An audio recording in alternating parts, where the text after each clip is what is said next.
Hi, guys. Welcome to Para Women Radio. I'm Amy. It's quite evident that Jennifer Soto, the mother of Maddie Soto, is neglectful at best and depraved at worst for allowing and condoning the horrific conditions in which Maddie was living. If you disagree, I suggest you watch her interrogation, which is what we did last night and are continuing on with today. We will be delving into why this mother has not faced any charges yet and whether she will be charged along with her despicable boyfriend. Maddie, the 13-year-old who went missing in Florida last February, tragically met her end at the hands of her mother's boyfriend, Stephen Stearns. Jennifer is the mother who promoted co-sleeping and other questionable practices. Join us on this episode of Parawomen Radio as we explore the disturbing case further. Let us get into it with a critical eye and a very grumpy Gen X attitude. I'm going to roll some credits while we wait for the rest of the crew to roll in. Shout out to my replay crew. How have you guys been doing? Can you believe February is almost over? Cavalier's drumming his old guitar again. Words rolling out into our fire. If heaven had wings, I would steal them and fly away with you for a while. Hearing the essence of gratitude, your dreamy little smile on my lips. I miss my cue, but baby, I had you. Miss my cue, but I had you for that day. Here in the blue, I'm falling deep into you. Here in the essence of gratitude. Here in the essence of gratitude, I'm really happy to be back here with you again. So today we're going to talk about the Maddie Soto case. We're going to continue on with Jenn Soto, her interrogation, which is pretty despicable in my opinion. We're going to look at why isn't this woman been charged with anything? She leaves me speechless at times because could a woman be that clueless? I don't know. I don't think so. I don't think she's as clueless as she wants us to believe she is. But before we get started, if we could start that algorithm dance party that I like to do, just start warming up your fingers and dancing them right up to the hearts and thumbs up button. Today, we're coming to you on Facebook, YouTube, and Twitch. Hi, everyone. So if you could just hit that button, that appreciation button, however you do it on the platform you're coming to, it would be really, really appreciated. All right, so if you want to watch part 1 of the interrogation, I will link it down in the YouTube show notes. We'll put everything that we view in today's show in the YouTube show notes. We'll read over things, stop and start things. We do it for fair play use and to cite our sources. And everything we talk about today is for entertainment purposes only and our general opinion and research. Okay, so before we get into the interrogation, let's look a little bit again, like we did yesterday. Why isn't this woman been arrested? Over on Reddit, the question still remains, what did Jennifer Soto actually know? YouTuber Description Detective analyzed Jennifer Soto's first interview a while back and theorized that she had guilty knowledge, but she hasn't been arrested yet. Could this be because the police are trying to preserve her as a witness? I think so. Against Stephen, if it goes all the way to trial, or because they're building a case against her in secret. I think maybe probably a little bit of both, but mostly they're trying to preserve her, in my opinion. And I think they gave her immunity, I think, for that, didn't they? Curious if anyone locally in Florida perhaps knows of any developments on the front since national media has been suspiciously silent about it ever since Stefan's arrest. Um, People are saying it's outrageous, the lack of charges against the mother. Um, I would think if Stephen Stearns has a good defense attorney, they would flip the narrative that Jenn found out about their relationship and flipped out on Maddie and unalived her, and Stephen Stearns was just helping to cover up the schmurder. He might be a pedo, but he's no schmurderer. Just like good old Chrissy Poo getting the out like Shanann unalived the kids, right? But after listening to his parents' interview, they don't even believe he didn't do it. They seem like they're like, go ahead and lock him up so we don't have to deal with him anymore. It's pretty bad when your parents are kind of done with you. Professional Arm says, anyone ever heard of moms finding out their daughters have been abused, then blame the child? He's definitely guilty of the abuse, but what if she maybe just saying came home early that night and found a situation reacting and unaliving her? Stephen Stearns seemed generally upset. He had just lost his toy, but she seemed like a dog who got caught getting into the trash. I live in Central Florida, and this is our news 3 times a day. So the first day she went missing, she told the officers the last time she saw Maddie was as she went to sleep around 8 a.m. But as we know, she's changed her story because of the car ride video where we know she was already deceased.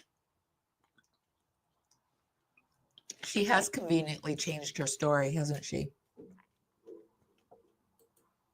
Over and over and over again, she's conveniently changed her story. Hi, Salvador. She's gross. It's all I just like, all the words of a disgusting mother come to mind. A mother that doesn't defend their daughter is just gross. Another Reddit, when Jennifer Soto stated her reasons why she didn't go look for Maddie in her interview, it made me realize how much she cares more about what the public thinks of her than anything else. I don't know if you guys noticed, besides the whole Maddie might come home, so I stayed back excuse. She also mentioned the energy of others, and the bad comments made by others online of her was another reason. She talked about this yesterday in the interrogation, how she went out in public and how she had to have the energy of other people on her. So it was just better for her to stay home. Like, who goes out anyway when they're missing their daughter? I don't even know.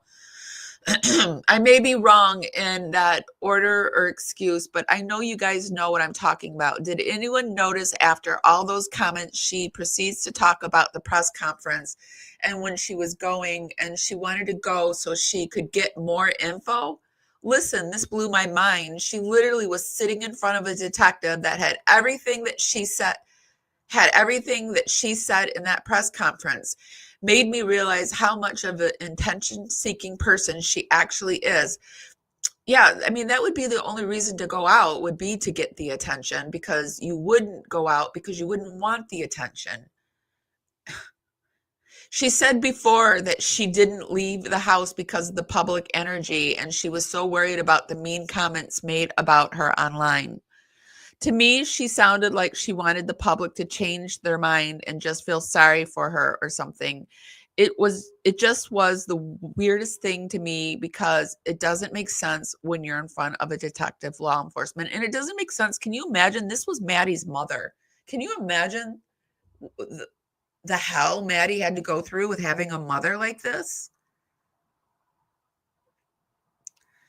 I agree, something weird, aka evil, about this so-called mother. What mom allows their daughter to sleep with both parents in the same bed, and while the daughter's in the middle, on a regular basis, even if for a period of time, like many months total, no more? Yes, some do this like when the kids are very young at age 4 to 8, for example, and come running to the parents' room, but only for that phase or just once in a while. When, yeah, co-sleeping when they're younger, I get that, but I don't get co-sleeping with your boyfriend and putting your child in the middle of the bed. It's different when you're co-sleeping and it's a parent. I don't know. Do you guys agree? It's different.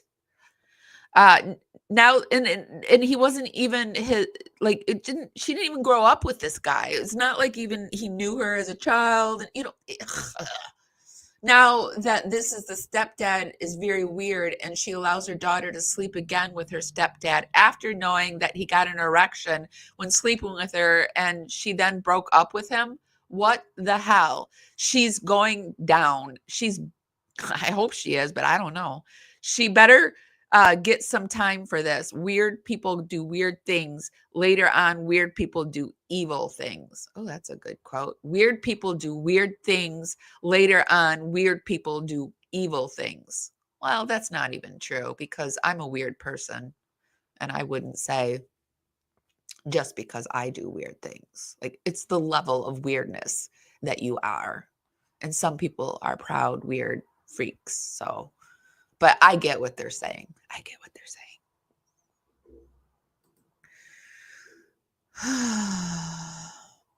Let's see. Hello, Cosmic Crumb. Nope, you didn't miss much. We haven't even gotten into the interrogation. I'm just going over why she hasn't been arrested yet. Just hammering that home before we go back into the interrogation. I always like to add a little too into when we just watch interrogation or news coverage, or I don't know. I like to add some stuff into it so it has a little more content. No, he wasn't even the parent. He wasn't even the parent. He wasn't even like the parent like that grew up that you grew up with. It was just some random dude that came into her life that stole her soul and then stole her life. And the mother just sat by and let it happen. I thought I would look at this one too on Reddit. Is there reason to believe Jenn wasn't actively involved? What proof is there that Jenn wasn't in that bedroom? I assume if she left her phone in the room around the building her Nest text, the phone data would log her steps and whatnot. Would help the morning after make more sense. Additional media says, honestly, I know they get her for child exploitation. She knew, and the interrogation shows she knew. I hope they're able to get her phone and such and see what the chats were between her and Stefan. She knew and gave her child to that man and also tried to dissuade the investigation for the detectives to not look into Stefan. I don't understand how that's not a crime. I don't either. She offered to get him a lawyer, knowing her daughter's missing, but she's offering to get a lawyer for him. Any mother who sends her child to sleep with a man so she can get some sleep is a predator's dream. What did she think? I mean, and she knew she had rules. There were rules in her house. Rules, no co-sleeping without her. At least there were rules. She was really, really concerned about Maddie's prescription schedule, but not her birthday, not, like if Maddie's welfare was being taken care of, but she was very worried about Maddie's period schedule and her prescription schedule. And then finally, one last one that I have to put in here. Is Jenn Soto really getting away with this? I'm not really going to be saying anything new that hasn't been said before, but I just wanted to air out my feelings about all this. Like many of you, I feel very troubled by this case and have been following it closely since the initial interview with the mom. Right away, I noticed how odd the mother was, and I feel so deeply troubled for Maddie. I feel that way too. I feel anger that Jennifer Soto is still roaming free. In my mind, there's no scenario where she was just completely unaware of the abuse taking place. Yeah, I just can't wrap my head around that either. I have watched all the interviews available. I have kept up with the Reddit thread since March. I just can't get this out of my mind, and I feel like I'm on edge of my seat to see how this ends and who is held responsible. I'm not usually one to follow true crime cases whatsoever, but this one in particular has really stirred me and occupied my mind. I don't know much about laws regarding this, especially since they can differ state to state, but I don't understand how Jennifer Soto is still free. Are we all on the same page of feeling like she will have repercussions? I heard somewhere she was granted immunity and not really sure why or what that actually means. Klutz says, yes, unfortunately, it would seem she's not going to be held accountable for handing her child over to her abuser and murderer. It is confusing because the police say they don't have evidence yet. I thought a confession would be considered evidence. She confessed to knowing about the abuse, said it wasn't wrong, literally quoted Woody Allen as an excuse, called what he was doing to her daughter just X stuff, yet they say they don't have any evidence to arrest her. Doesn't make sense. She even lied multiple times about the last time she saw her daughter. I mean, if anything, just this proves there is no true justice. I'm starting to think that is true. The more I get into true crime, I just don't think there is true justice, because justice is served for some people and not for others, halfway for some, halfway for others. It's just, I don't know. This woman gets to live free from any consequences. I guess I just have to believe in karma then. So desperate for a man to hand her child over like that. So sick.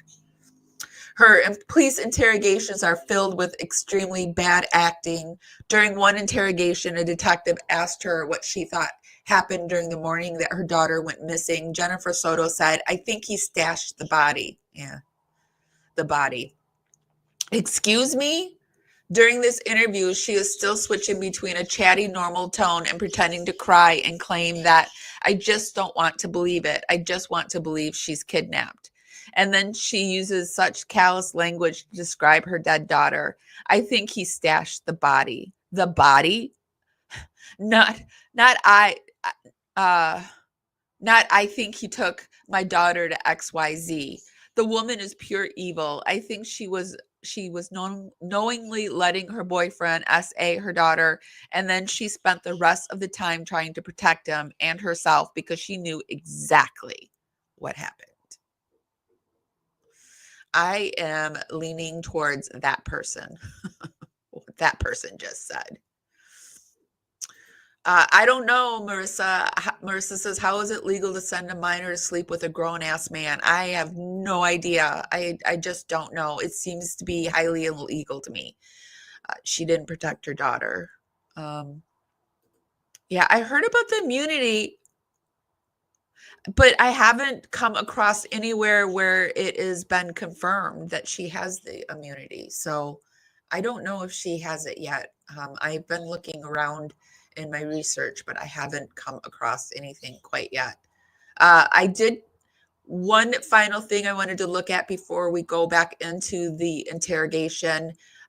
Duty Ron has a snippet from a panel that he did. Will Jennifer Soto face charges for neglect of Maddie Soto? This is 2 months ago. I thought we would take a look at it. They have a special guest. Guilty of a crime is on this panel as well. Do you feel that Jennifer Soto will be arrested? Yes or no? Are the police building their case? And that's where I stand. And that's where I say, yes. I did hear that Jenn and Stefan were heavily into drugs. So Melissa says, was Stefan supplying her with drugs? Why would she hand her daughter over to him? And that's a distinct possibility. But then Jenn would have been the one paying for the drugs. She would have been, because Stefan never worked. I mean, he worked at Disney with kids, but I mean, he didn't maintain jobs. So, and he lived with them, so he didn't have to pay rent. And Jenn had roommates, so that Stefan wouldn't have to pay rent. So yeah, I don't know. It's a mess. It's a nightmare mess, in my opinion, because the ultimate happened. A 13-year-old's life was taken.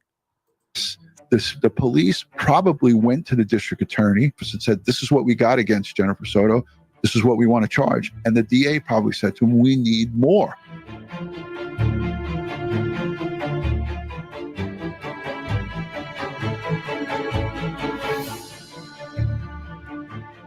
I just reported on this about the breaking news, and to hear Tim's perspective and yours about the news and the specificities of nothing has come to these interviews to our attention right now is the key in this, as everything we're seeing. So this is a daytime live, you guys, so you will hear little bird noises in the background. I kept them out during the intro, so yeah, what you sorry for, honey? You're okay. So you're going to hear the little bird. Daytime lives come with little bird noises. That's the little Mickey Mouse voice in the background. And he flock talks, so he talks when I talk. It's a lot of fun. And for some reason, he's sorry about something.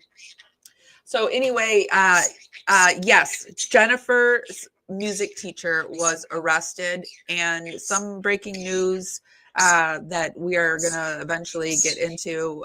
Stefan has requested that the entire proceedings be closed, like nobody be allowed in, not even court reporters or people from the public. You can't just sit in on it. He wants it completely closed. Hey, stop doing that. Sorry, he's biting the cords. I'm going to shut you in the drawer.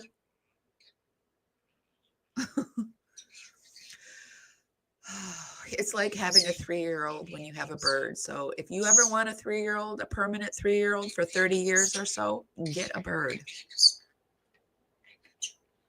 I love Junebug too. He talks too, so it's a lot of fun. Yeah, so let's get back into it. Yes, the music teacher has been charged, and there was another teacher that was charged too. So she's just all around a bunch of peas. We're seeing the information that she neglected her child heavily. There's lots of abuse going on, and she said the same story over and over with Stefan Stearns, who is going to be convicted, hopefully one day, of murder and sexual assault. Their stories kind of mimic each other, and Tim said it good. You know, like these are rehearsed stories.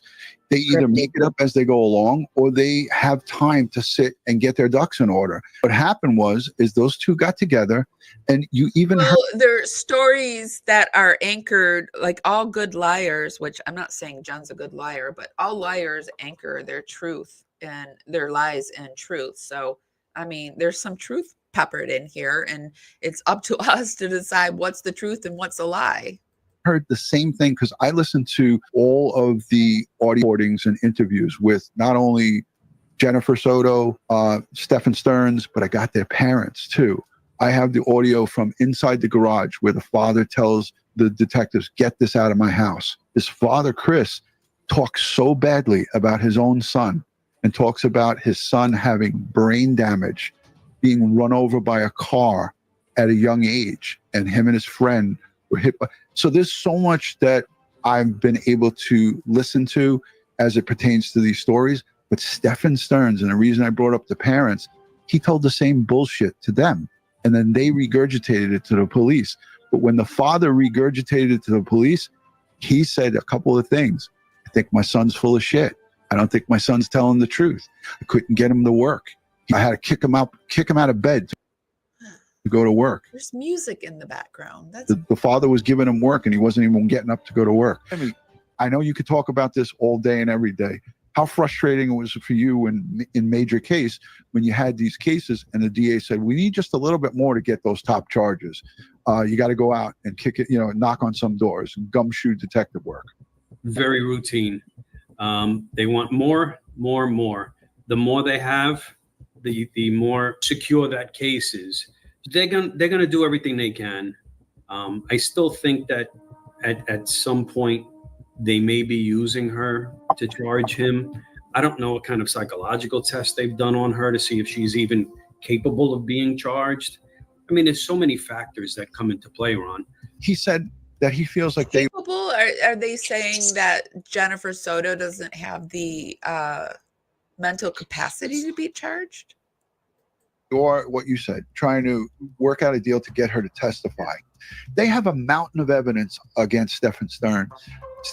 They don't need her to testify, in my opinion. What they need is to go after her and find her culpable and find her responsible for this child neglect, for failure to safeguard. You have a responsibility as a parent to make sure your child is safe within her home.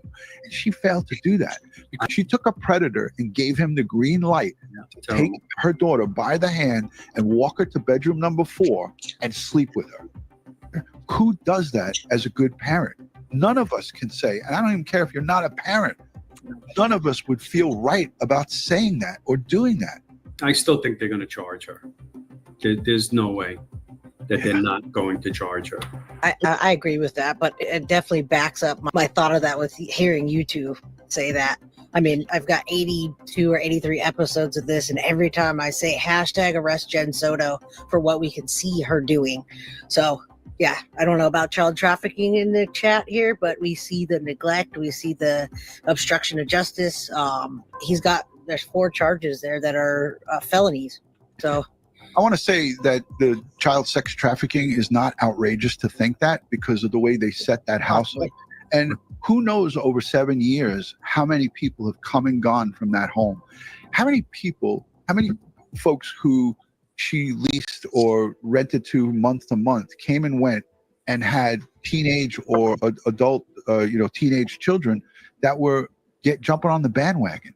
And maybe this scumbag, Stephen Stearns, was saying, hey, pay me this, you could do this with her. I hope and pray that that's number 4. Right. I hope and pray that that's not the case. But the way this whole apartment was set up, this dwelling was set up, and the Jennifer Soto showed no care or empathy for her flesh and blood. It's shocking to even talk about this, but I don't see this out of the realm of possibilities. God only knows what this poor girl went through. My heart breaks for Madeline Soto, and I know yours does too, Timmy, and yours does too. Ron, in your experience, decades of experience in being a officer, have you seen anything like this besides Casey Anthony? Have you seen anything like this? Where something like this big has happened and someone hasn't been charged? So I worked in East New York and Brownsville, some of the toughest housing projects in Brooklyn. I saw a lot of child neglect and child abuse. I've seen a lot of cases where some people have skated due to lack of evidence. So the answer to that is yes, but also the secondary answer to that is more times than not, I would see the Brooklyn District Attorney's Office prosecute these cases to the fullest extent of the law. We're talking about a different day and age, though, Jay. Hey there, Shorty Pie. This was in the 90s where people were tough on crime. We had Mayor Rudy Giuliani in charge of New York City in the 90s. I was a cop in 1991. I became a detective shortly thereafter. And I spent a great decade of my career as a detective in the fugitive apprehension team, fugitive enforcement. But while I was on patrol, I saw a lot of sexual assault cases, a lot of rape cases that would get prosecuted and then due to lack of evidence or at trial gets bled down to lesser charges. So yes, I've seen this happen, but not on a grand scale like this, because back in the 90s, there was not the internet the way it is now. There was no YouTube lives. There was no Facebook. There was no Instagram. There was no Twitter. So now that this is amplified and everybody hears about it, it's more out there. Whereas back in the 90s when Tim and I were cops, and Tim was probably a cop in the 80s as well, there was none of this. There was no news reporters with microphones. Maybe on the scenes of some of our murder cases, you would have a news reporter out there. I remember it was not transmitted onto all the socials. They didn't exist. So now, because we have these socials, it's amplified. So he's saying now it's a bit more possible that there could be a call to action that, possibly it could still happen. It could possibly still happen. So let's go into the interrogation. But before do that, I wanted to tell you about our membership over on the YouTube. They're called the Dragonflies, and I release my videos early to the Dragonflies. We do members lives We have a dragonfly of the month, although I haven't been doing it for the last few months, but I'm going to get back into doing a dragonfly of the month. We're releasing some merch in March, and it'll be discounted to the dragonflies. And well, here, let me show you. I created a little something to tell you about it. And if you're not subscribed, why are you not subscribed? I would really, really, really love to have you as a power subscriber. If you really like my content, be sure to become a dragonfly, and that's our membership, and it's $2.99 a month. I release all my videos early. We have special emojis over in the chat room. I kind of share things ahead of time with my dragonflies, and I go live sometimes just for the dragonflies. It's a way that I can support you guys and give you more content, and it's a way for you to support our channel. It's $2.99 a month, and I would love to have you. And I chose dragonfly because dragonflies are survivors. Do you know that they've been around since the dinosaurs, and they have learned to adjust to their environment? They used to be as big as yardsticks, and now because their environments have shrunk, they have shrunk, but they are still surviving. And that's who we are. We are all survivors. It doesn't matter who you are as a human being. Something has happened to you, and you have survived it. And so I've chosen the dragonfly as our totem animal. Okay, so let's get into this interrogation. We're going to pick up right where we left off. Let me get it up on the screen. Actually, we're going to pick up right where we left off, but I am going to just pop it back a little bit because this was right around the point where you can tell the officers are sick of her. Like, they're about ready to hit her hard with the shit that she's been doing. And so that's where we're at. They've kind of got out the basics, like what happened that day, where were you? They went over all that again. And now they're going into, like, why would you need a rule for no co-sleeping? In my house, that wouldn't even be a rule that would be thought of to be made into a rule. So why was that a rule in your house? Type deal. That's what questions last night led me to believe when we started talking about her period. I was told that her and her friend, and granted, I'm a male, never had a period, but that somebody found it weird that they were no longer on the same cycle. Could be different because she's a teenage girl. Could be that she missed her period. Have you ever found a pregnancy test at home that wasn't yours? I have 2 underneath the bathroom sink, but I haven't seen if they're still there or not. Okay. But you haven't seen any used ones in the trash? No. Their relationship hasn't changed? No. Okay. So what do you think happened Sunday? Other than him killing her? What do you think made him snap? I don't know. Theories. I keep hearing Tell me your theories, because here's the deal. We don't go home until she's found. No, I know. So what are your theories? What I've heard is, what if she upset him and threatened to tell me and say that she was going to tell me, and he needed to shut that down? That's the only thing. What do you think?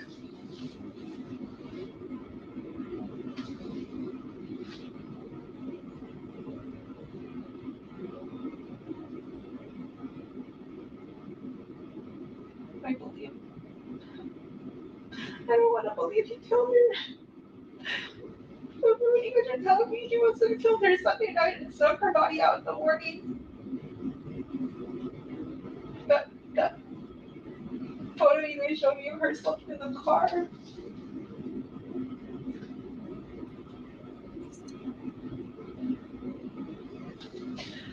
You don't want to believe he killed her. I want to believe she's still alive and that she got kidnapped, but that doesn't seem like that's the That's case not at right. all. Yeah. I know, my brain just wants to believe something else. I just want to believe she's still alive and she's out there.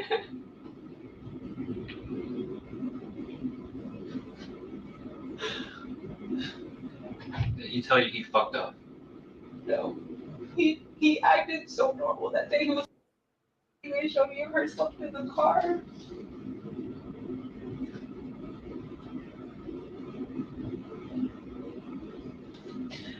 You don't want to believe he killed her. I want to believe she's still alive and that she got kidnapped, but that doesn't seem like that's the Well, that's case not at right. all. Yeah. I know, my brain just wants to believe Yeah, something else. Jen, they've basically told you that's not the case, and you've talked about the body. So we know that you don't want. I don't know. I can't say that we know that she doesn't want to believe that, because I do think she wants to believe that, but we know she knows it's not true. I just want to believe she's still alive. She's out there.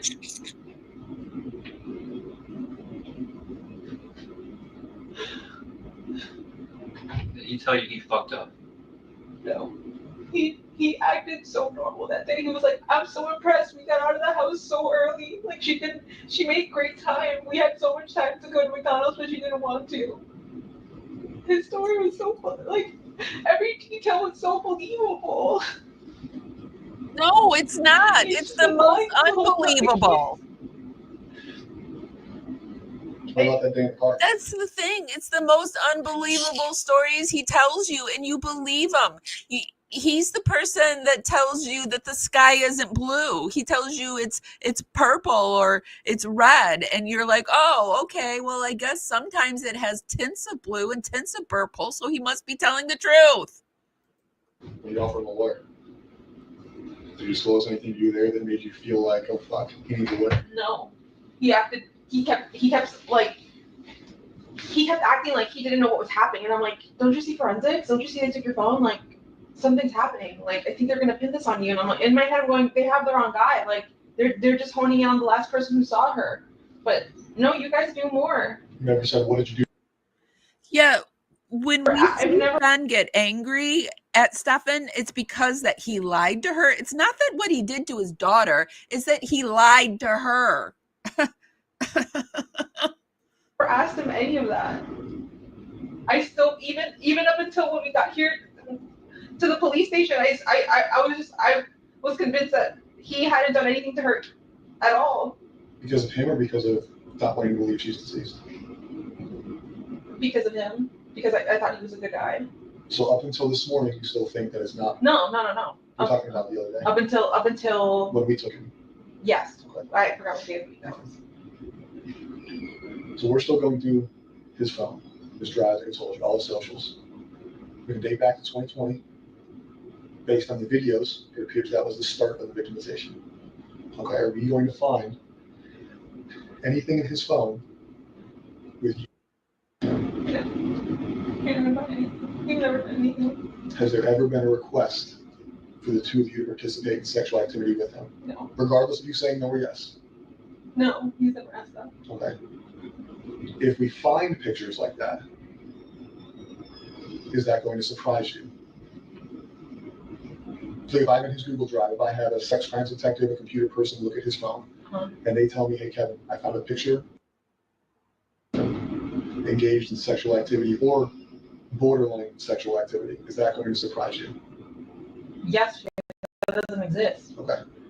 At any time during the course of your relationship, has he expressed that he has ever had sex with a child? No. Not a child, but when he told me when he was in high school, he graduated high school like later, like older than 18. Okay. He dated somebody younger than 18. I think she was 15. But I don't know how old he was, 19, 20.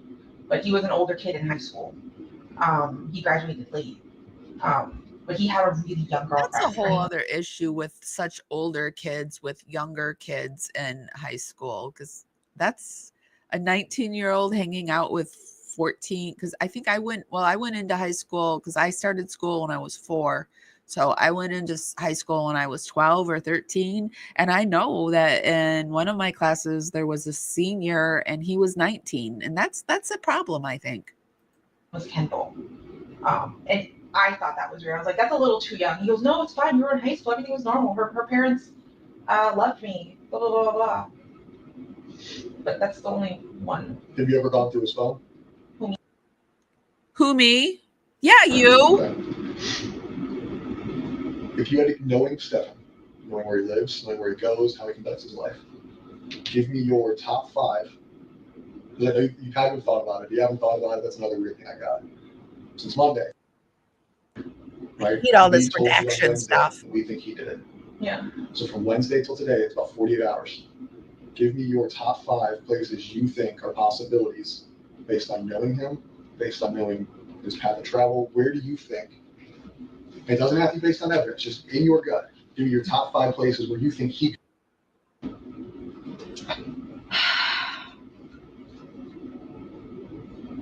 In this area, Doesn't have to be this area. No, I know. Anywhere you want. I'm saying in this area, I have no idea. Orlando, Kissimmee, no idea where he could have taken her. But his trip to Northport is weird as fuck. I feel like in You have no Northport, he knows idea. more people. You He has can't more stop friends. for a second. There could be a place and somewhere You there can't stop for a second and think of the places that he's taken. She can't name off one thing around that area. I don't believe it. he could have stashed her. You guys said he went Stashed into a storage unit. That would be another place to look. But there's plenty of woods around his house. Around that exit is kind of secluded. Like When you say his house, you mean his parents' house? his parents' house, yeah. She's always been more concerned with You've been there? Stefan than her She's daughter. probably- Yeah, I've been there before. Do they have land? Or is it in like a neighborhood? So it's not a neighborhood because they don't have HOA. You just buy the plot of land and build it. They don't have many neighbors. Okay. Or last I saw, I think there was a neighbor building right next door, but I don't know if they're done yet.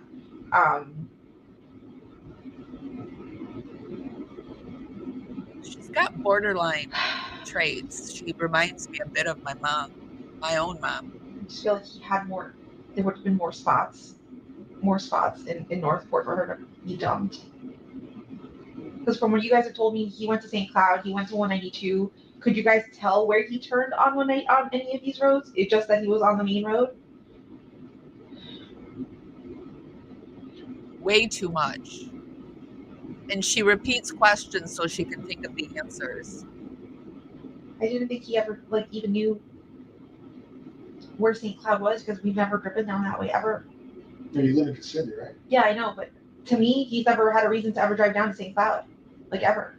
There's no store or anything he goes to down there. Everything is in Kissimmee or Orlando by the mall. Florida Mall? Yeah. Orlando Mall? Yeah, I'm in Florida. I sent the last detective like 3 spots. I could have recalled him telling me he wanted to visit Monday when he left the house in the afternoon and got the flat tire. He had mentioned a few of those shops, so I sent them over to you guys.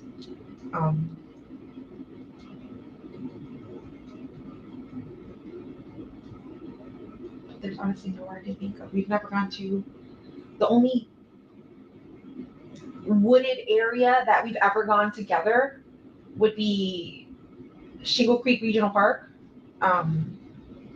where the Pioneer Village is. Okay. That whole trail there, we had scooters, and he had like an electric skateboard kind of thing. We would all cruise the creek, explore. We've taken a canoe up that creek before. Then the Kissimmee Trail. There's a trail that runs right behind my house. Starts right behind my house and goes all the way to that bridge on John Young Parkway that says Kissimmee on it. That whole trail, we've done that as well.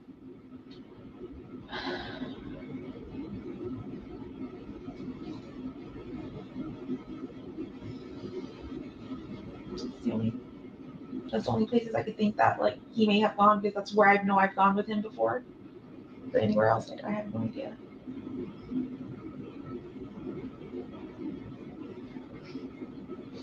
So our ERT team, so emergency response team, it's just a group of people who search areas. Doesn't have to be wooded, can be swampy. They've been out for 3 days. They're gonna be out all weekend. They will eventually, whether it's today, whether it's tomorrow, whether it's in 2026. Okay. I don't think you want that to take too long. Right? I'm sure you'd like to have a funeral. I'm sure you'd like to have some kind of memorial service. The last thing you want is for us to call you in a year and say, hey, we found remains. We don't know. Okay. That may not be something you thought about till just now, but I can tell you, being someone who investigates homicide, that is something that everybody has to come think about eventually. If you can think of anything that would assist us in making that happen to you today versus 2 years from now, regardless of why you know or how you know, we need it. No, I know. If I knew anything, I would tell you right now. I promise. I want her back so bad.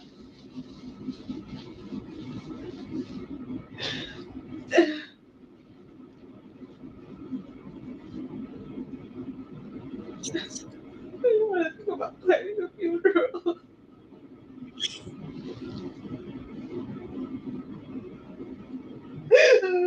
She what to the what? This is how I would be the whole time. When I cry, you can't understand me at all.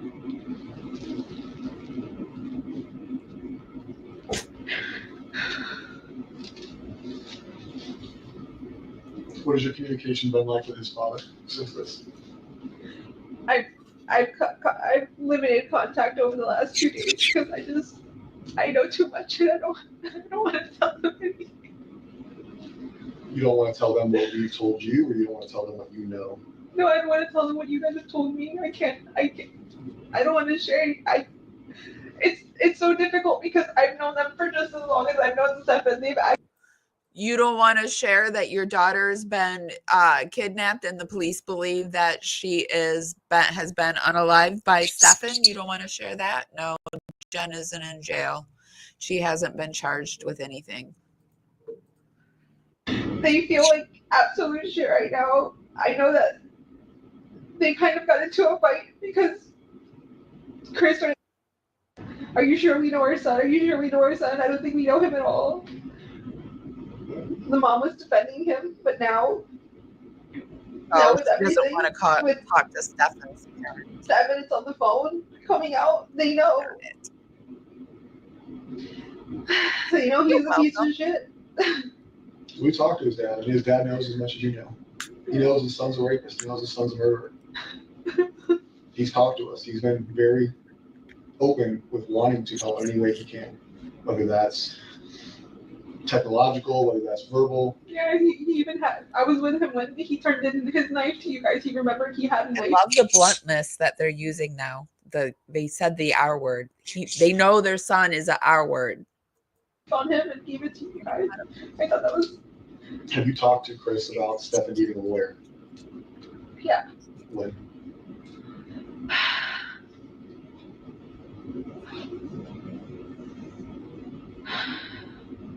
I think when you guys showed me the photos. So we showed you photos of Stefan raping. And No. the first thought you had was to ask his father if he should get a lawyer? No. I saw a picture. I didn't see the rape. I didn't know she was getting raped until yesterday. I don't believe I saw the that. picture of the oral sex happening. And I knew that was true, right? That's evidence. That's for real. That's fucking happening. But I kept thinking, they're going. I don't know why I can't tell you why my brain kept thinking, no, he didn't kill her. Not that he didn't kill her, but she's still missing. She's still out there. She was taken. Yes, he's done this to her, and that's not okay. But I swore I felt in my body she was still alive. She was still out there. I don't think your body has. I told Chris to get a lawyer because I felt like you guys were chasing the wrong person. I don't think Jenn can use her motherly instincts, her motherly bones. I don't think she can feel that in her body because she didn't feel that her daughter was being abused in her body when it was happening right underneath her, and she was sending her daughter up for it to happen. I don't believe you, Jenn. I don't believe you. I'm at that point. I just don't believe you. But you weren't. You're not. We showed you a picture. The picture you saw, she was giving a blowjob to a grown-ass man, and you told his dad to get him a lawyer. Missing, So right? Now disgusting. But then you just thought she was missing, and we were showing you our investigative lead being raped. A blowjob is rape. not consensual. Whether she wants to do it or not, that is not consensual. And you prioritized him again. You prioritized him by offering him or telling his dad to get him a lawyer. And again, not what the fuck did he do?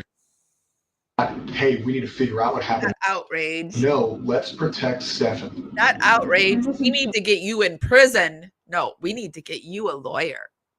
No, that's not shock. That is your natural instinct to protect Stefan. Okay? And if that's naturally how you react, that's fine.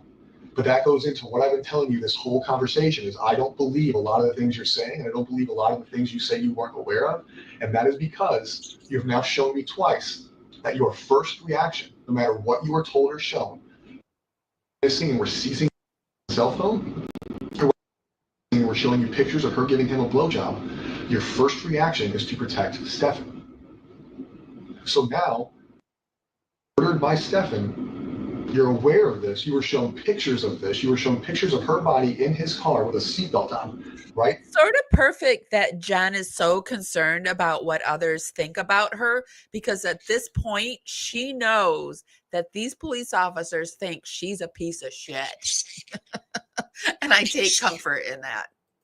We have played it out for you. Now you're in a stage where he's in jail. You know she's passed away, and now you can feel emotion, right?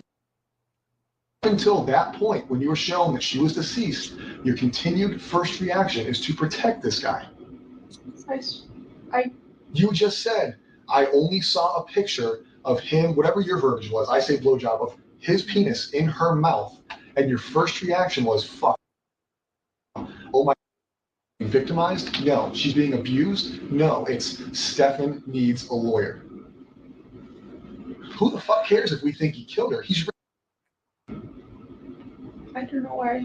I don't know why I said that. But that's the problem. You don't know why. So the reaction in your mind is you're continuously protecting this guy. It's an even bigger problem that you don't know why and you don't understand why. It's even bigger. And I can't even imagine what Maddie went through, had to go through with you as a mother. Makes me grateful to have the horrible mother that I had, because at least my mother wasn't serving me up like you did to her. So why do I sit here and believe that you don't? Because right now, you know Stefan killed her. You know Stefan's been raping her. You know without her body, can he be charged with murder? I don't know. Exactly. So you don't know what we can do. Do I think we can charge him with murder? It's not up to me. Should he be charged with murder? Yes. Please. Does your role in her life lead this to happen? I'll be honest. Yeah, she has to. I know. Said she was a child since her victimization started. It occurred under your roof, and you acted like it didn't exist. And knowing the victimization, knowing how ongoing it is, knowing that you saw a picture of it, not just us telling you, not me and him saying, hey, listen, he's being, I think they had a bad relationship. They showed you a fucking picture of it, and you still protected him. So how am I supposed to not think that the thought process in your mind is until she's found, Stefan can't be charged with murder? Because we both now know that you don't want him to be charged with murder because you want him to have a lawyer. No, I don't.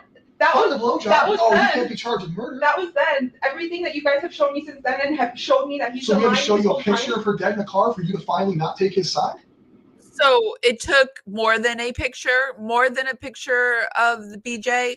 It took more, because now, just that. But did you think did you think just that was ever happened? You didn't think that anything else in the world had happened? That your daughter's missing, she's missing, and they're showing you sex acts with your boyfriend? Oh, God. Do you not see where I'm coming from? Like, I'm not trying to be a dick here. Oh, I see where you're coming from. It makes absolutely no sense that you're. The whole world sees it, except Jenn. Where does your mind go? Stefan. There should have been no doubt in your mind when they showed you that picture of what he was doing to you, that you had any care in the world other than I want that motherfucker to die. Whether you believe in the death penalty or not, he protected him. So now we're talking about her disappearance and where her body is. Why do I believe that you're still not protecting him? Because you say so? Because you can't explain why you protect him. You can't explain what is inside of you that makes you protect Stefan. And you may never be able to explain it. But eventually we're going to have to figure it out, because you haven't convinced me that you're still not protecting Stefan. I got all these people out here searching. I haven't seen my own kid in days because I'm looking. You honestly believe that I can't go home and see my kid is because you're protecting. I can't. You're people sitting in the woods just waiting for me to tell them where to go, but I can't because I think you're in trouble. I don't care about him. I want him to go to jail. I want the worst thing possible to happen to him in jail. I know what happens You to predators want in jail. death Like, I'm ready for for that. him? Like, please. I don't give a fuck about him. I'm not protecting him. But you knew he was a predator when you got shown the picture. And then you text his dad that he needs a lawyer. You hope that he invoked, was the words I was told. What? You hope that he didn't talk to us. He needs a lawyer. No. All You over a hope picture. that You they didn't care. You didn't care then. Oh, whether sex isn't important. You were suggesting that he not help the police find your daughter. You hope that he didn't talk to help the police find your daughter. Are you shitting me? Oh, it gets worse. It just keeps getting worse. It just keeps getting worse. Important you, that No. wasn't anything close. I knew what I saw was He was terrible. a predator right then and there. That's the day you found out he was a predator. Yeah. Yes. And after you found out he was a predator, Yeah. did you not say he needed a lawyer?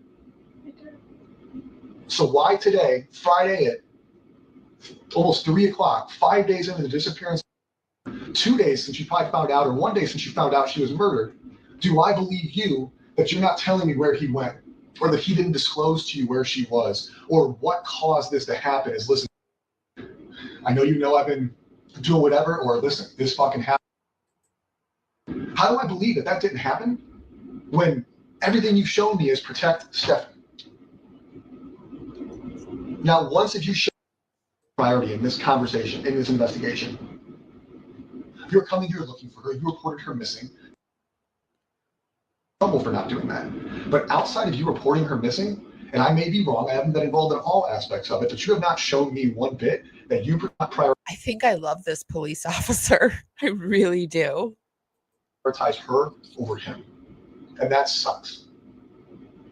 Not because we're working our asses off for your family, not because we have people out there sweating their asses off for your family, but because I feel like all I care about is your care is to make sure Stefan doesn't get held fucking accountable. Well, I don't care anymore. Anymore. Because we're being assholes, because I'm not being nice. No. But up until Thursday, it was okay that she gave him a blowjob. No big deal. Get a lawyer. No, it wasn't. It wasn't okay. I saw that and I was in shock.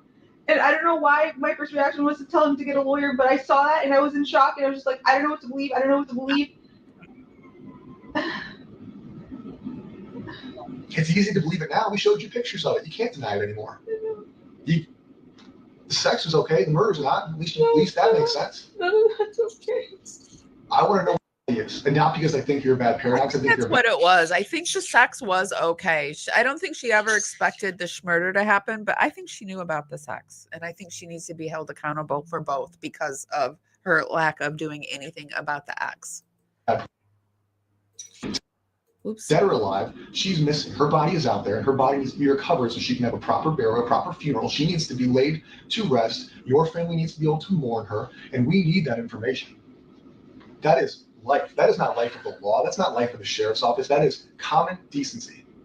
That is what she deserves. That is what you deserve. That is what your family deserves. But the longer that happens, the longer it takes us to find her, the less likely that's going to be for you guys. And I'm sorry if I'm wrong. I truly am. But deep down, you haven't shown me that I am. I don't know what I need to show you. Prioritize her over Stephen. Think of places he would have dumped her body. Think of places he went, things you talked about, things you discussed, whether it's this week, brainstorm to try to help find your daughter. That's what you need to do. Brainstorm your little brain, Jen. Don't put it in your mind that he's been victimizing you, or don't put in your mind that I'm being a dick. And what can I think about to find out where Stefan put her?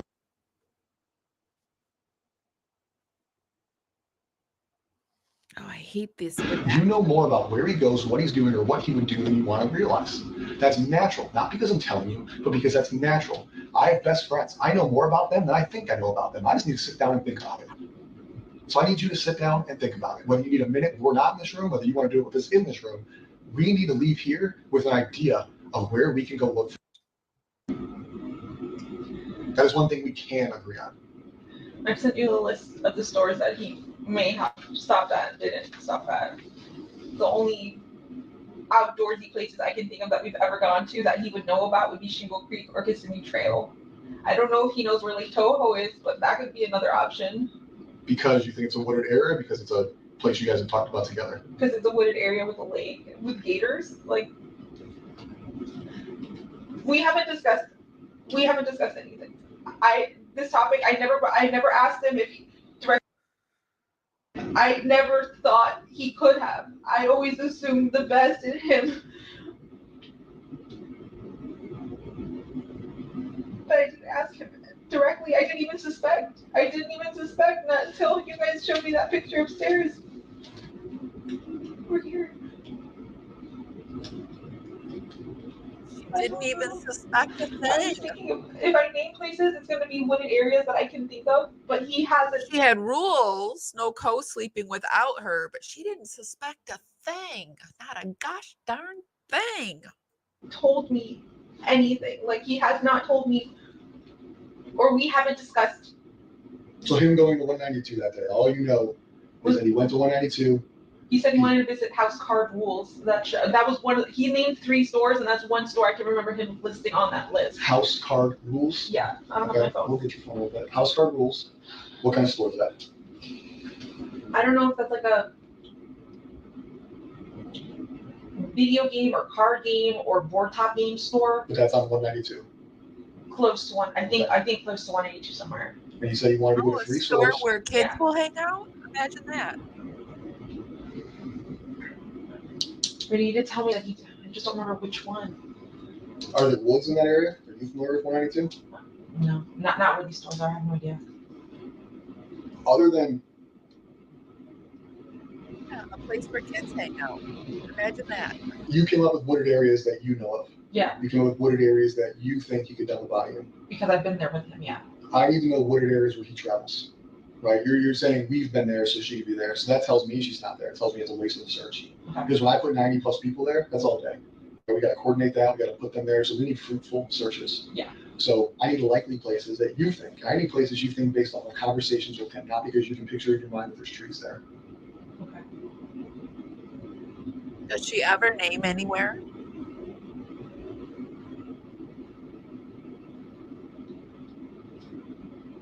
Because I think I could name some places. There's no conversation I can think of where he's named interest in being anywhere near woods or it being along his way. You said he got a flat tire. Tell me about the flat tire you got. So he said he got a flat tire. I'm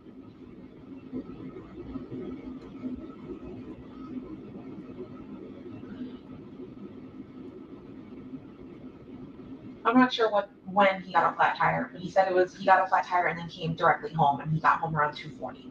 So flat tire, he said he was driving down 192 and it just popped and shredded and fell apart.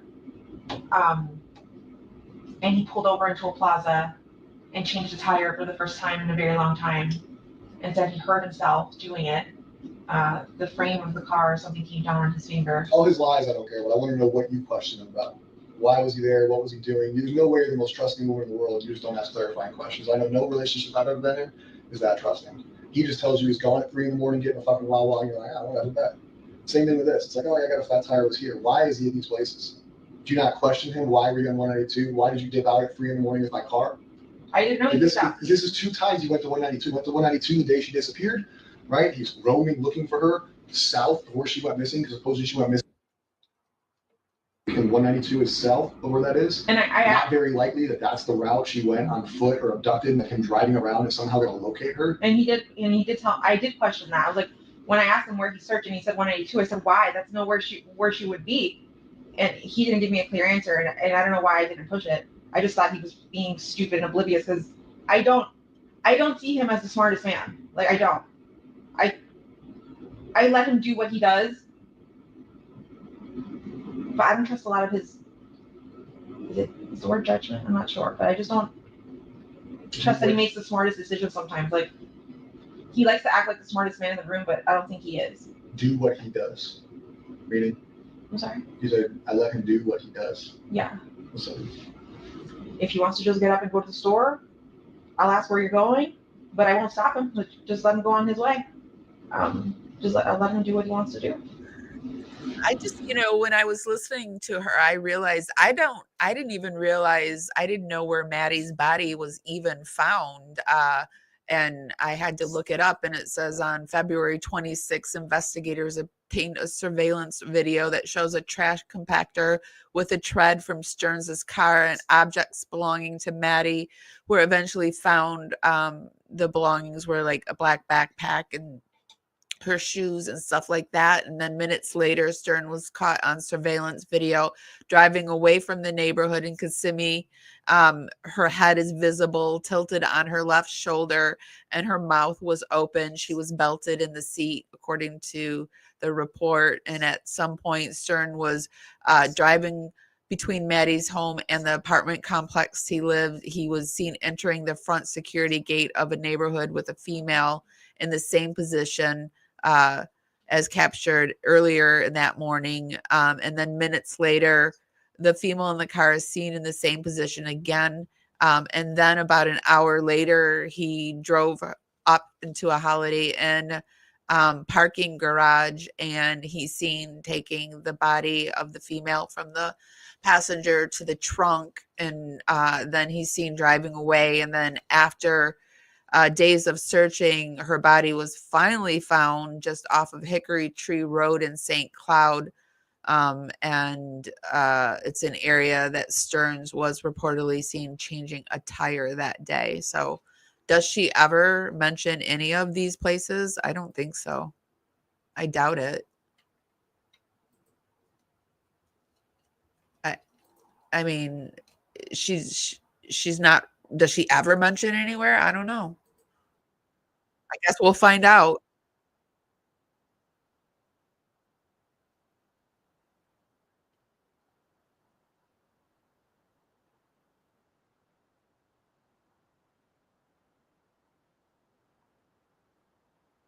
Yeah, yeah.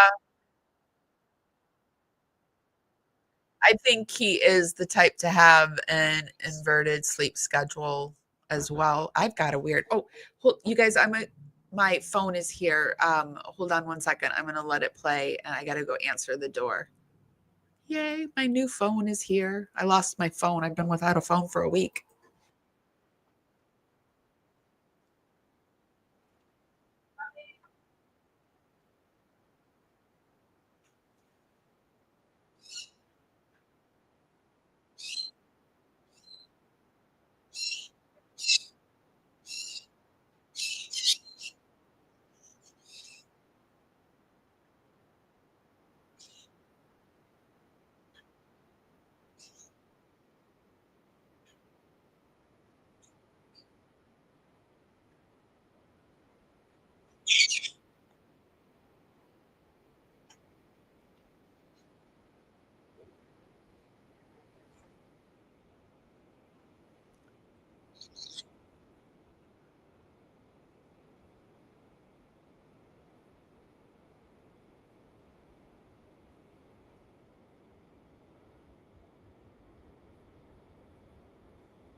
Not leave a mess. Yeah, I've got a little watch bird. He chirps when the door gets opened.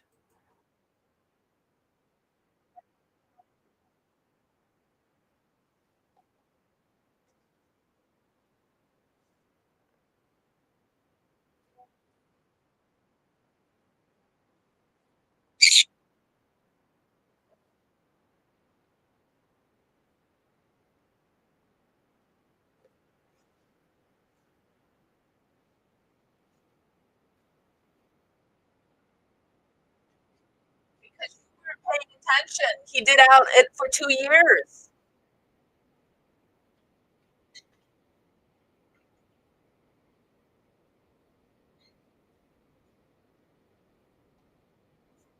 She's blaming you on the neighbors. Why didn't the neighbors see?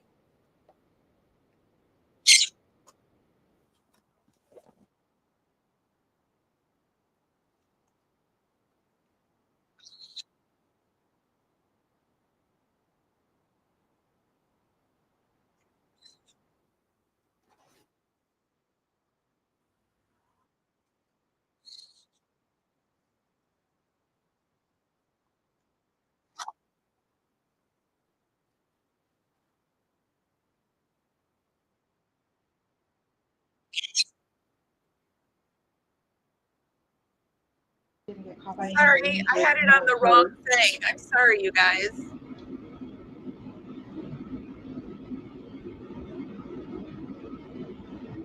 You're saying he drove around all around town. Sorry about that. I had it on the wrong screen. I'm so sorry. I'm not sure where he could have gone.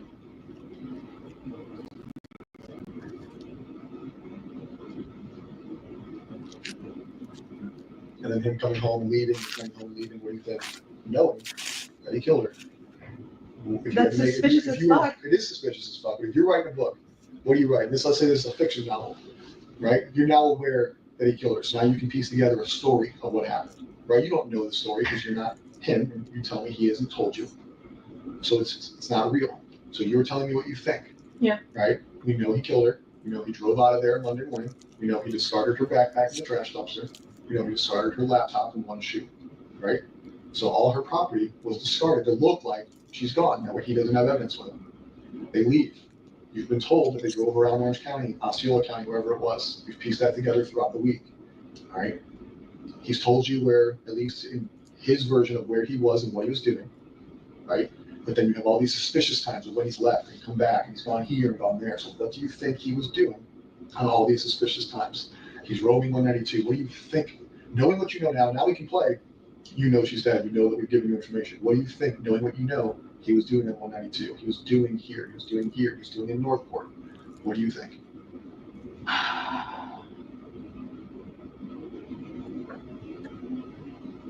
So him leaving early in the morning and driving around aimlessly somewhere. I feel like he stashed the body at that time. When he came back and then left again. The sound is going in and out for you. But see, it's daytime. Like, how could you move a body or move something in daytime? But like, I feel like he went back to check Oh, to make sure he did a it job. might be going in and out for you because they're redacting names. So if you hear like where you're hearing like silences, I think that's what it is. Or to move the body again. I don't know. But him leaving the house multiple times without his cell phone is sketchy as fuck. It's so suspicious. Which is an intentional act. It's not accidental, so that can play into what you think happened. Yeah. Do you think phone being on the dresser? Like right there, they redacted name. Her cell records and her cell data from her cell phone show it is not common. And they're saying It's Maddie. common for her to go to school with her. No teenager leaves their phone at home, so they're attached to it. She's left her phone home multiple Her times. cell data shows that normally it goes with her, so that's intentional. You know it's intentional. I think they're taking out her name because at this point she was still a missing person and she's a minor. It's annoying. That's his too. Yeah. Right. Whether it's an accident last Friday, this Monday was not an accident. Yeah. So you think that he dumped her when he was driving around? You think that when he left, he went to check her body? Possibly. Okay. So why would you go back out to 182 without your cell phone? I don't disagree. He goes out to 192. We think he may have checked where he dropped her or dumped her. He comes home. He tells you they're just roaming around aimlessly. Right? Yeah. So that's twice on 192 in one day because he went to look at the house of cards bullshit or whatever it is. Yeah. And then he went to do the roaming to look for her on this random highway that he never goes to. Okay. We go into the next day and the next day. Think of the suspicious things he's done. Tell me what you think he's doing.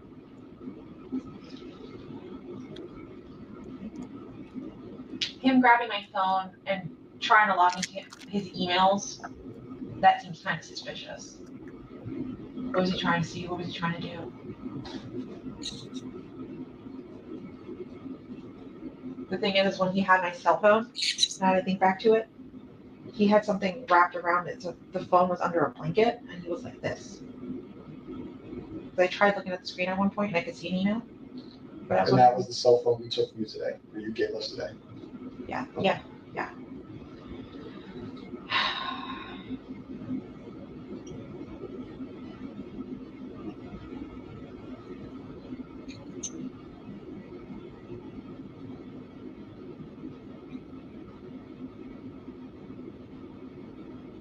Can you guys tell me if this is true? Because I recall a family member telling me something, like my sister. history, was the last thing searched on it Amber Alert?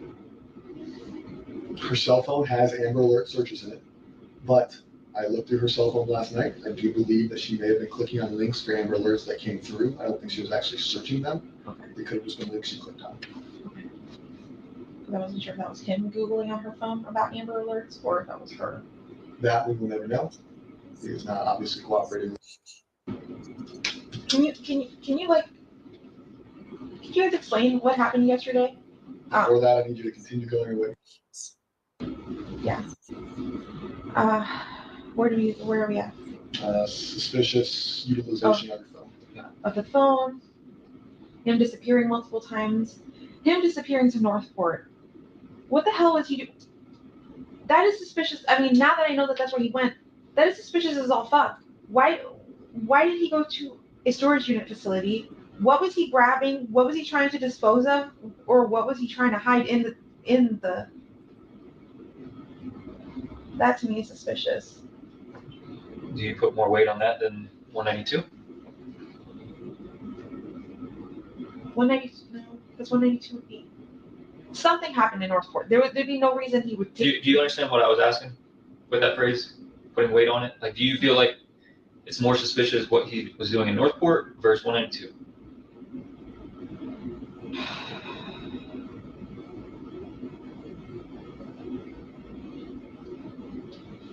I don't know which one's I don't know which one is more suspicious to me. They both 192 seems to me like the easiest place he could have dumped her or like figured out where to put her. Unless she was in my trunk the whole time and he went to Northport. The trunk of your car? Yeah. Didn't you drive your car at some point? Did you guys sit in your car at some point? I did. So that's what I'm saying. Like, I would probably smell something, but I didn't.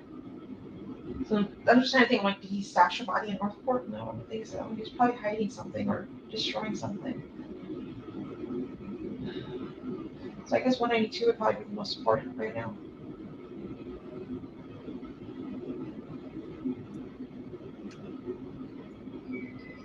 For being in your trunk is oddly specific. The only reason I say that is because from what you guys have told me, he went directly from the hotel to Northport. I don't think he made any stops anywhere in Kissimmee or anything first and then went to Northport. All we know is what we can piece together through accessible cameras and data. So his movements, his driving patterns, his actions, we can only 100% say what they are if they're on camera. Okay. So we can say he went to Northport because the car was in Northport, where he stopped, where he went in between. That cannot be factual from us if we don't have a camera. It can just be an assumption, which is why I want your assumption, because you know him, I don't. Yeah.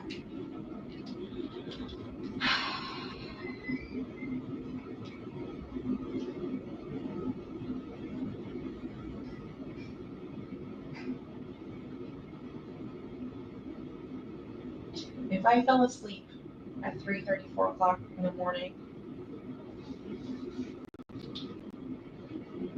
at the hotel, what was that, Monday night? Tuesday night? One,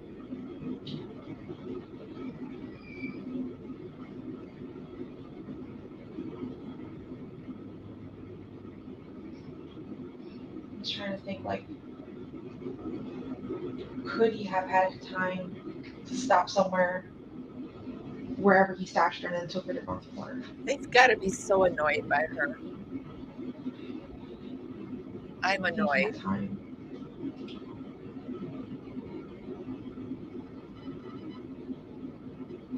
has he cleaned your car since it came back from Northport?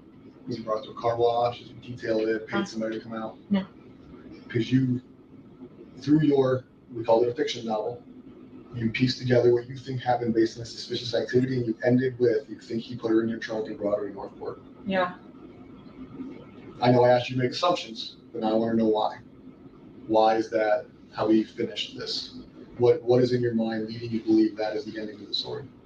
Because 192 seems like a really busy strip, and I can't think of anywhere immediately, like, other than going deep into St. Cloud, like passing St. Cloud, like going into Holapa or Harmony, that I could see some stashing the body somewhere around there. But Northport has so many wooded areas, and I feel like, I don't know, he would be familiar with both areas. I just don't know him to ever drive down 192 super far down, like into St. Cloud. But I've known him to drive around all around Northport.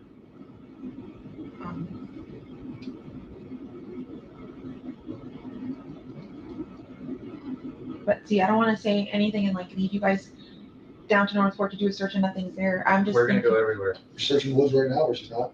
Okay. I just want to be like, I know you guys are like looking at me for the details, but I'm like, I don't want to send you on a wild goose chase. You know him better than us. You gotta really think.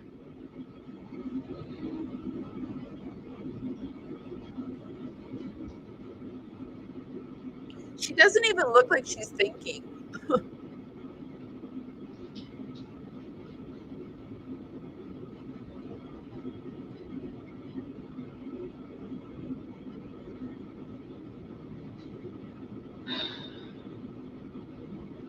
Nothing? Anything?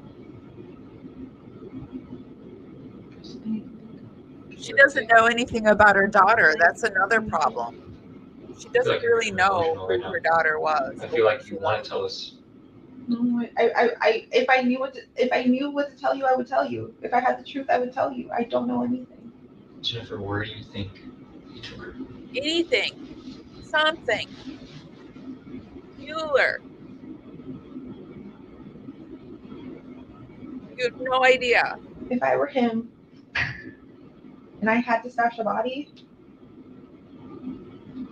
but I would never do this. Stash the body. The My body of mind your would say to go daughter. to Lake Toho. There's a lot of woods there. There's a lot of gators. Is that what you would do? I don't want to think about though.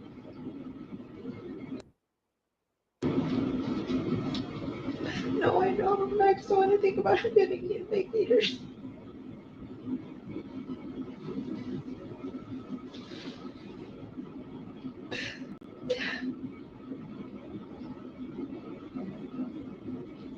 I don't know. Sent her up to do every night.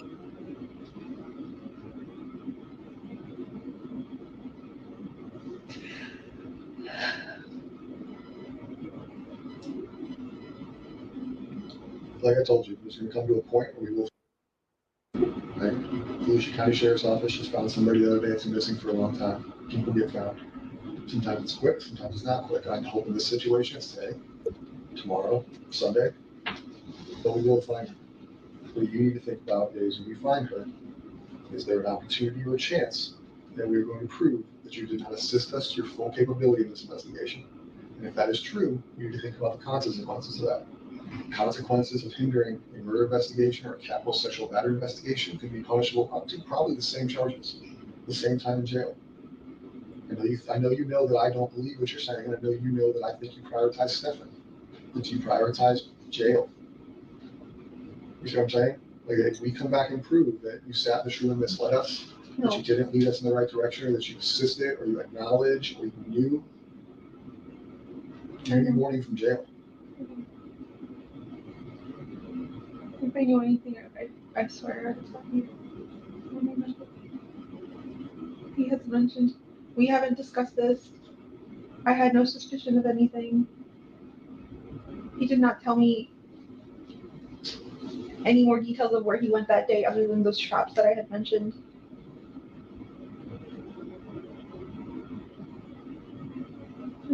I'm giving you my truth.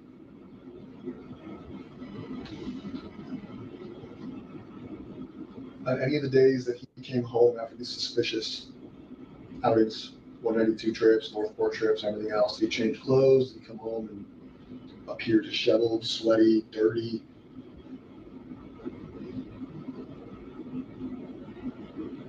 I don't believe he showered. He didn't bring that many changes of clothes with him, so I know he's repeated his outfit over and over.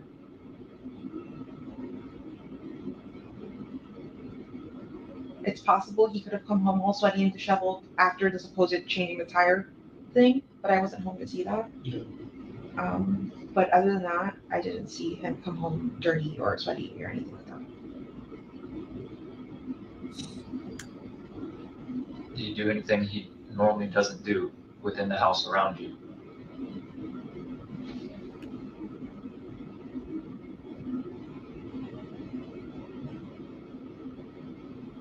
No. No. I can't believe in hindsight she's not coming up He with was acting very anything. normal, sitting on the computer chair, chatting away with me, talking about not resetting his phone, updating his phone.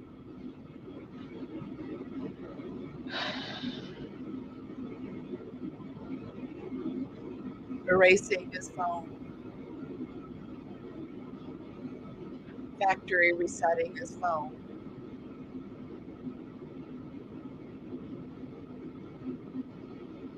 She's just so casual.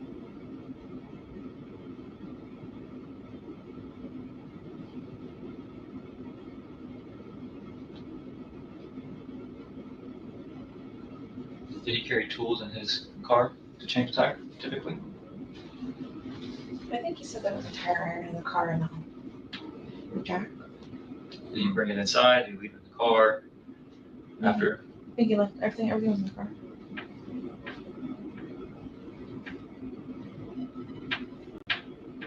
Did you ever go look at his car to verify that he changed his tire? I don't think I did. It never dawned on you to go double check.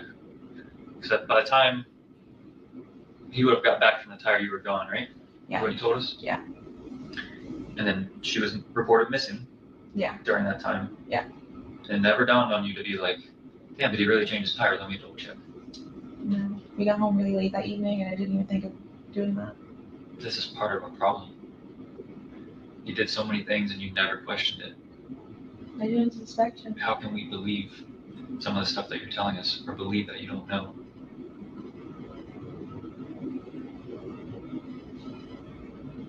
I don't know how to say it. I mean, I guess I'm stupid and gullible and very trustworthy, but I didn't think he'd be the type to do anything like this. I didn't doubt. But you knew he was vindictive. You described him as not trustworthy with his family. You described instances where you document where he was lying to his family, lying to you, lying to others. Lying to his family, yes, but lying to me. You discussed that he wasn't that good of a person. You had to She gets mad when he lies to her. Not when he. It wasn't his family. You're not describing him in a positive light at all. So this trust, this caring, all this stuff makes no sense because you.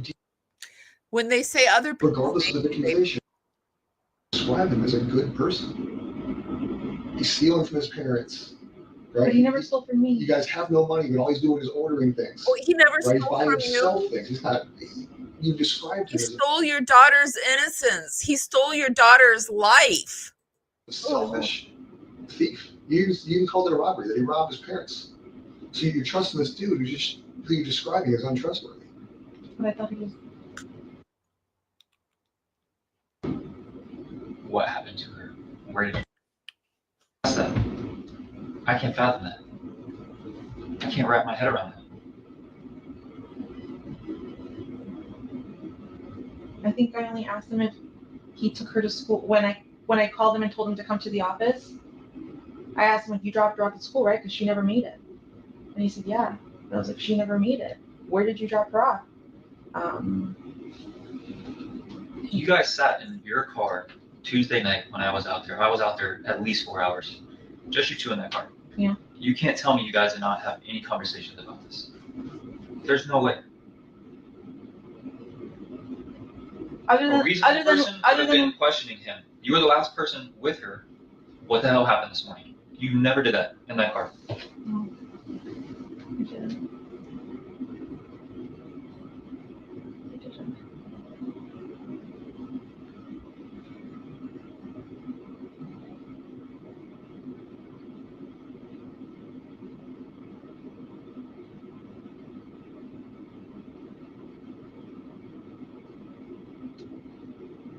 I remember being on my phone. He was on my phone for a little bit. I know I was medicated and I was just zoning out. I wasn't thinking anything of anything. I never asked him. Just asking him that one time to me was, if he took her to school, that was enough answer for me. I don't know. I just wanted to think.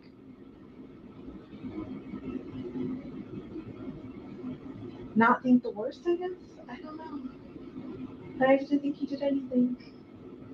Now I know. But then I didn't. I was still believing everything he was telling me. Juvenile robbery suspects utilize the excuse of I was high on bars, I took Xanax, I was blacked out.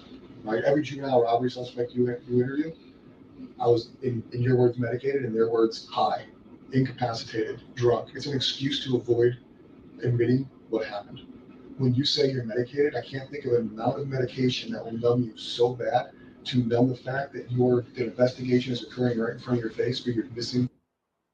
So being medicated is just an excuse to avoid answering why you didn't discuss with him what happened. It minimizes your guys' interaction by saying you were not fully coherent with a person I know who can sit in a car and watch a bunch of detectives and crime scene investigators and everybody else search her house, seize her house, and be so numb that somehow is not ringing bells, is not overcoming the power of this little medication. There's no way. The way they're talking to her, it makes me wonder even more. How is this woman not being charged with anything? It just pisses me off. Body will overcome that in a big situation. You didn't take enough medication to numb you of the reality of what was occurring. But I love the way they're talking. There's no way. I'm here for unless you're fully incapacitated. There's no way you were so numb that everything he described to you, everything I described to you was not in the forefront of your mind. You weren't numb. Just like these robbery kids weren't blacked out. They weren't high enough to not remember the robbery. They just don't want to talk about it. No, it wasn't clicking. It didn't click to me. Like you guys telling me it wasn't clicking. Wasn't as obvious, like this and that. I still believed the story he had told me, that when we were sitting in the car, I still fully believed everything he had told me. Yes, of I course didn't you doubt did. him. I really thought you guys were going I think sitting right there in this moment, you are still totally believing. You still don't want to believe it. Jeez. To the wrong guy. I'm like, they're wasting time. The real suspect is out there. She's being sex trafficked. That was my biggest fear, is that she was being sex trafficked. I didn't think that she would actually be dead. But she thought enough to get him a lawyer. I really thought you guys were going after the wrong guy. At that point, from the jump, we've been trying to find her.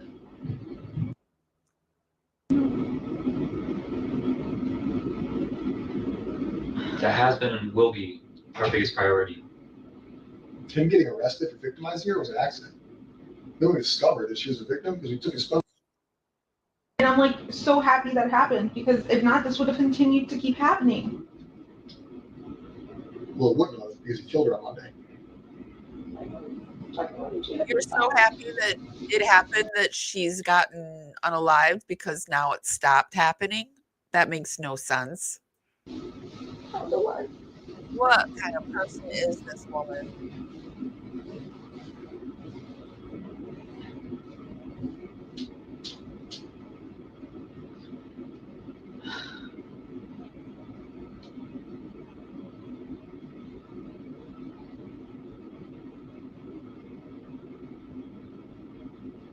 There's no, I've asked this before, but there's no like map you guys can show me of like with the highlighted route of where he could have taken, to see if I could recognize anything or suspect anything.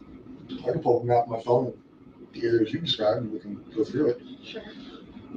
You said House of Cards? No. House game rules. House game rules. It's on Vine Street in Kissimmee. By Oak Tree. Matt, House game rules, feel free to drag the map around as you please.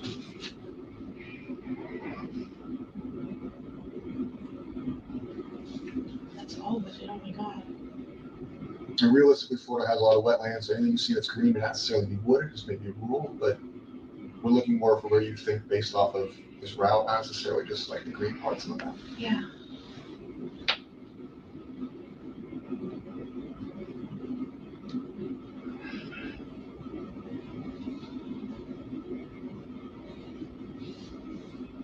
the back of the house being rooms I have access to lake.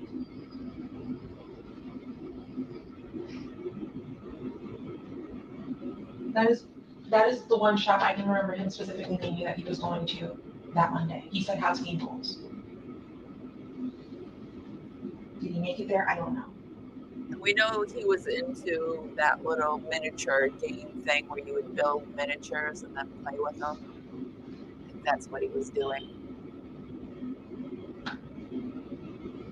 See, if we ever went down 192 together, it would typically be in this direction towards 535, towards Disney.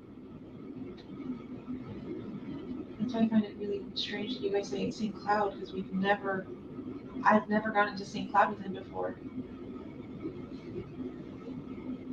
So you told me you have a friend in St. Cloud. I do. I don't know if he knows, but explain to him where she lives, who she is. Explain that relationship to him, because I don't think he's aware of it. No. Oh, okay. So one of my really good friends lives off of Old Canoe Creek Road, off Nolte. Okay. I don't know what neighborhood though. She's one of my really good friends. She's somebody I know that lives in St. Cloud. She's one of like 2 people I know that live in St. Cloud. She's hung out with us, as in me and Stefan before. She's come over to hang out with me and Stefan. We'd be hanging out there too, so we would all kind of hang out together. But yeah, she's just a friend.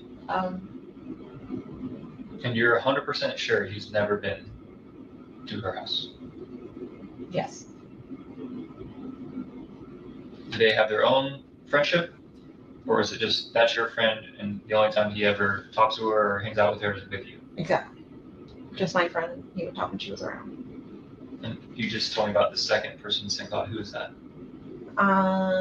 Somebody I haven't seen in a long time. Her name is Courtney Brackman. She lives. Can you pull up the map? But he's never been over to her house either. Just search.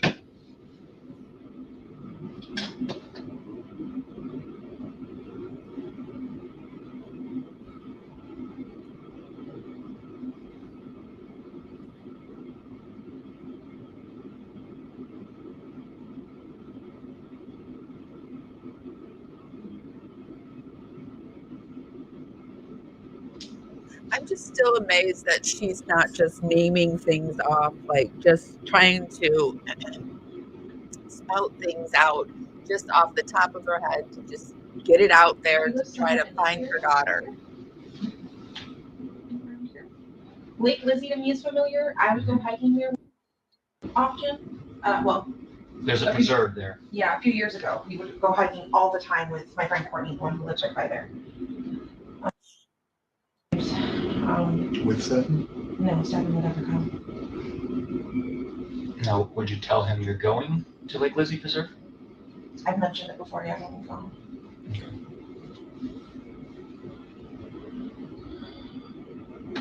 When we talked about St. Cloud and he had asked Ever go top 5 anywhere with her places, daughter? Why did this ever cross your mind?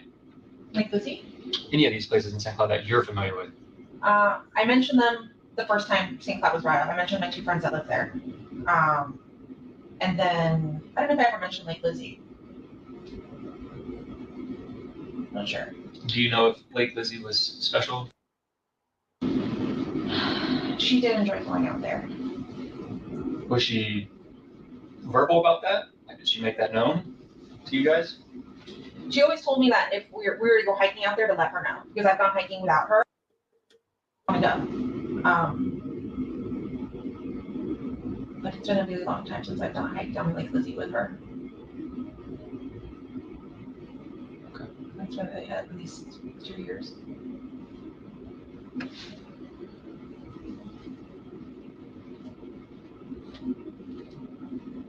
Yeah, those are the only places in St. Cloud that I would know, that I can think of, that he might be aware of, but So actually your gut tells us no. Lake Lizzie, probably not. Like, does he even remember what the name of Lake Lizzie is? Probably not.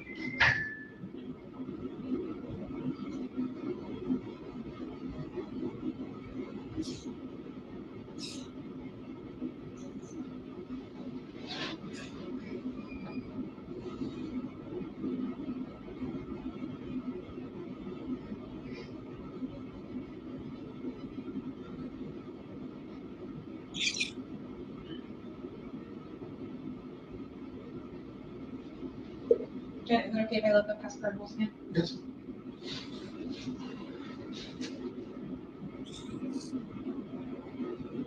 Oh, that's rules too.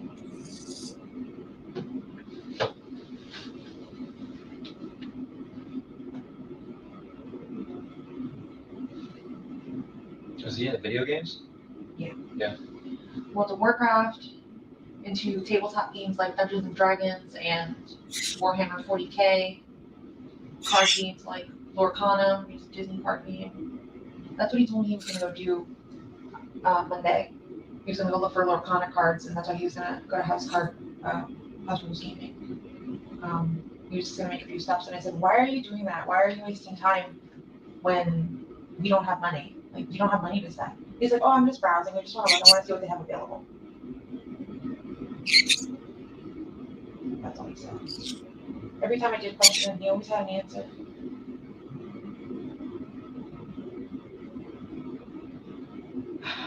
And you believed it all. He had to have been giving her drugs or something.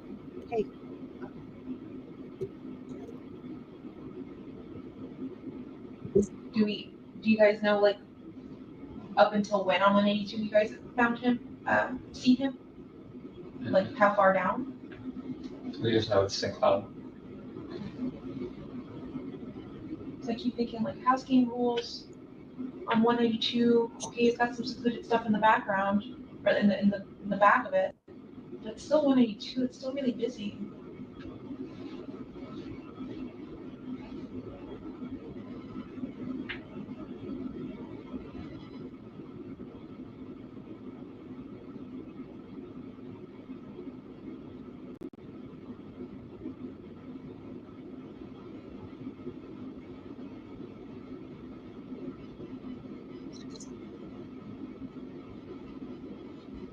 It's all really busy till you pass St. Cloud.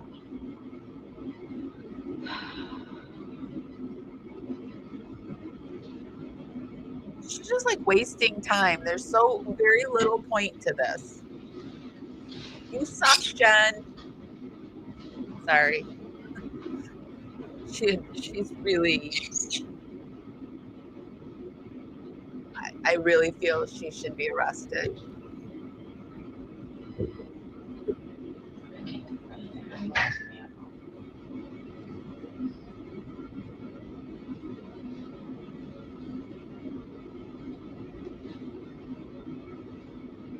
She never truly comes up with a place. This last 30, 40 minutes, she never comes up with a place.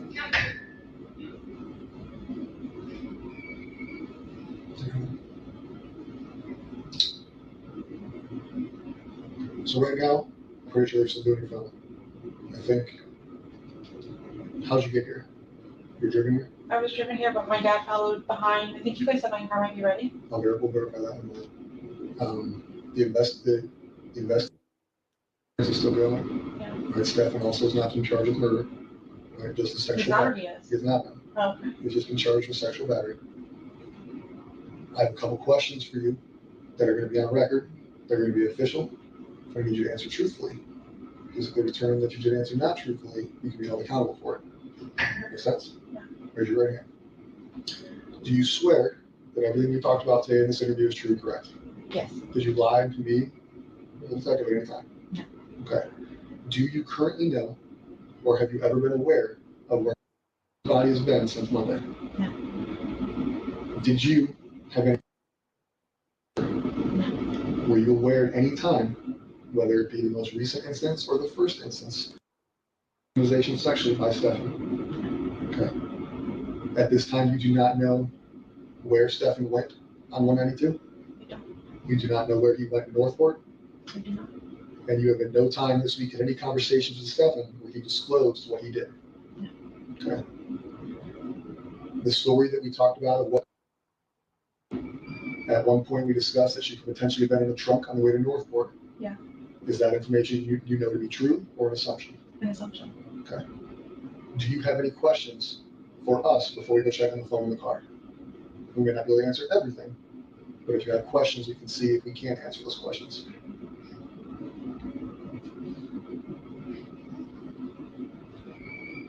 It's not your only opportunity. Your only opportunity phase was you saying swear. Yeah. Good. You also the only opportunity. You obviously have numerous detectives' phone numbers. You have numerous agencies' phone numbers, things like that. So realistically, there will be other options for you to ask questions. I don't think I have questions. Okay. I don't want you to think I was purposely an asshole to you. No, I know. All You're right. doing your job. Like I told you, like the sheriff's probably reached out. You've been in communication with numerous people Don't here. start Those are apologizing. my opinions and my opinions only. They don't reflect Sheriff Nina, Chief of PD, Kyle, any other detectives who talk to you. All right. I personally don't know. All right. We will be here all weekend. We will be here all night. My only hope is that you truthfully did not lie to us.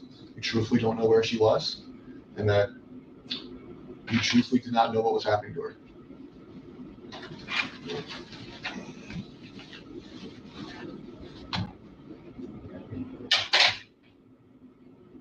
My only hope is that she is truthfully arrested and taken to justice. What happens? Is she just sitting there now?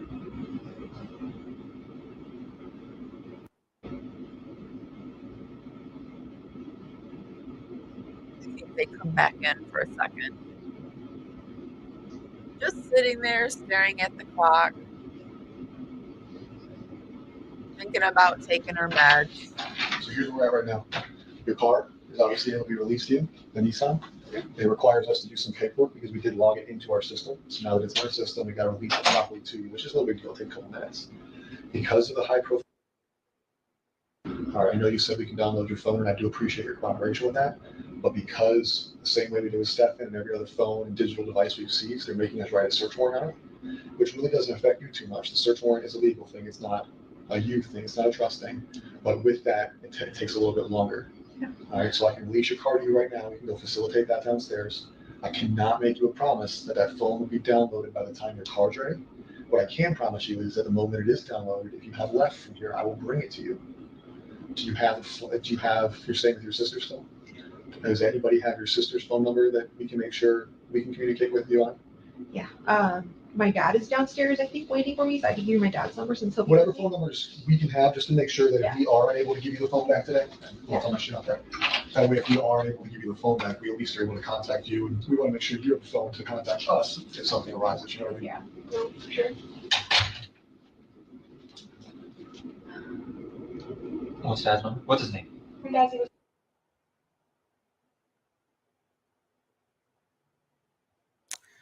Okay, so I think that's it. They wrap it up. Today, obviously, none of us got to see what was said.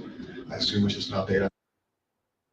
But we will go through the back to go get the car, and that way we are not walking through the front line and making you wait out there. I don't know if there's still media present. I assume you're not in the state or mood to go walk past 32 news cameras. So we'll go out the back and get the car, and I'll show you how you can leave here, and we can call your dad from the back so you can know where to go or where to meet you. You can just tell him, hey, she's gonna be in the back parking lot. You can drive around. You guys can follow each other out, or whatever you choose to do that way. All right. Okay, so that was Jenn Soto's interrogation. We're going to be going over Stefan's next. We'll be going over more of Jenn's stuff. I think I released a post today. I don't know if anybody has voted yet. I put a poll out. Yes, you have voted. Let me show you the poll. I'll also put it down in the show notes, but I want to take a look at the co-sleeping arrangements, the sleepwalking and the co-sleeping arrangements, or also the role of the extended family, which, I mean, I want to, my interest is the extended family, so I'm glad that that's winning right now. But there's also the option where you just aren't interested in either one and come up with something new, Amy, because that is an option too. All options are open on this channel. You can pretty much tell me anything as long as it's not done to try to hurt me. If it's done to try to improve me, I can take a comment like that. And yeah, so okay, guys, I'm gonna go. I have some collabs that I'm working on with other content creators for you this week. I'm just ironing out the details. We're going to continue to work on this case. We're going to go back into some Sarah Boone, some Watts. I'm trying to get a collab together on the Watts content. And yeah, so looking forward to seeing you more this week. Hope that, and tomorrow we're going to be talking about Bigfoot. You know, Bigfoot's one of my favorite topics. I get woo-woo on Sundays. I'm a woo-woo girl, and so we go full out woo-woo on Sundays, and we're going to be talking about the big guy himself, Bigfoot, tomorrow with, today's Saturday. Without a phone, I'm losing track of the days of the weeks. Yes, tomorrow's Sunday. Shannon, my co-host, will be here on the Highly Strange Days podcast. Okay, guys, if nobody's told you this today, and even if they have, I'm still going to tell you this. I love you guys so, so much, and I'll see you next time. Thanks, Shorty Pie, Cosmic Crumb, Feister. What is that word? Feister. I don't know what that is. Salvador. And if I missed anybody else, Marissa, thank you for stopping by. And if I missed anyone else, I'm sorry. I love you guys. Bye.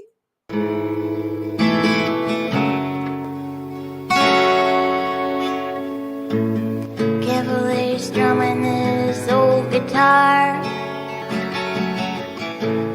words rolling out into the fire. Never asked why my heart burned blue.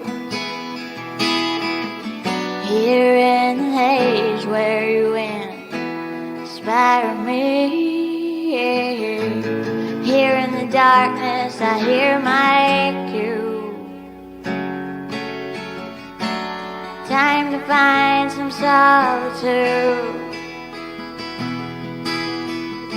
Here where my soul bleeds openly,